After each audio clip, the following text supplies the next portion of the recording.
Ay manghalat itong buhay ko dito sa yate. Maaga nga pala ang biyahe namin ngayon. Ang una nga pala namin ginawa pagkaakyat ay ang paglilinis ng kabina. Pagkatapos nga pala ay wala na kami gagawin. Maong ako diri kay nagpahangin-hangin. Kapag wala nga pala kaming mga bisita ay pwede kaming matulog. Kaya naman minsan mas gusto ko yung may biyahe kaysa gira migigda ba. Pagkatapos nga pala nito ay natulog na agad ako sa aking kabina. Pagkagising ko nga pala ay nandito na kami sa isla. At dito na naman kami magstay ng ilang linggo or buwan. At alam niyo ba na pagkatapos namin dito na isla ay babalik na kami sa aming marina. Pero syempre may hitabo na dugay pa. Dahil magpo-port kami kaya naman ay busy ang mga lalaki. Nawala mo ko yung matabang, maong magtanaw-tanaw na lang ko dire. Dahil patapos na ang summer kaya naman ay medyo malapit-lapit na tayo sa araw ng ating pag-uwi sa Pinas. Bising-bising nga pala sila sa pag-ayos ng mooring line. Tumulong na nga din pala ang mga deckhand sa kabilang yate. Naambot nga nung gahigda-igda na sila dire. Huy, Eme. Alas 2 na nga pala at hindi pa ako nananghalian kaya naman ay kumain na ako. At dahil hindi ko gusto ang luto ng aming chief ko kaya naman ay nagluto ako ng noodles. At kung nakita nyo na ako last year ay nakita nyo na rin ang isla na ito. Basa nga pala dito sa labas dahil kakalinis lang ng mga deckhand. At alam nyo naman na kapag ganitong mga oras ay wala kaming ginagawa. Mga magtanaw-tanaw na lang ko dira sa mga isda.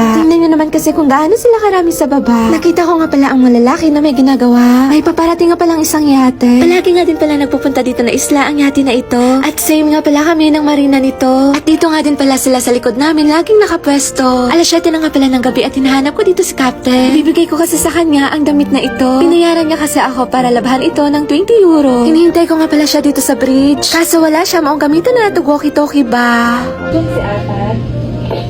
Pagkababa ko nga ay nagluto na agad ako ng itlog para sa aking hapunan. After kumain ay tumambay na muna ako dito sa labas. Na, nakigwa. Unsa na pagkaya na iyan tirada? Buti na lang talaga at sa labas ngayon kakain ng aming boss. Kaya naman ay maaga kaming makapagpahinga. Shout out sa inyo, Desal Yemet Alinda. From Purok Tres, Katipunan na Bunturan, Davao de Oro. Saging Saba Vlog. Arjal Kumora from Kitaw-Kitaw, Bukidnon. Mengs from Leyte. Bunbun Kabugoy from Zamboanga del Norte. Kebs from Boracay Island. Alfie Luferer from Pagiranan, Balud, Masbate City. That's all for today's video. Then salamat. Ugamping!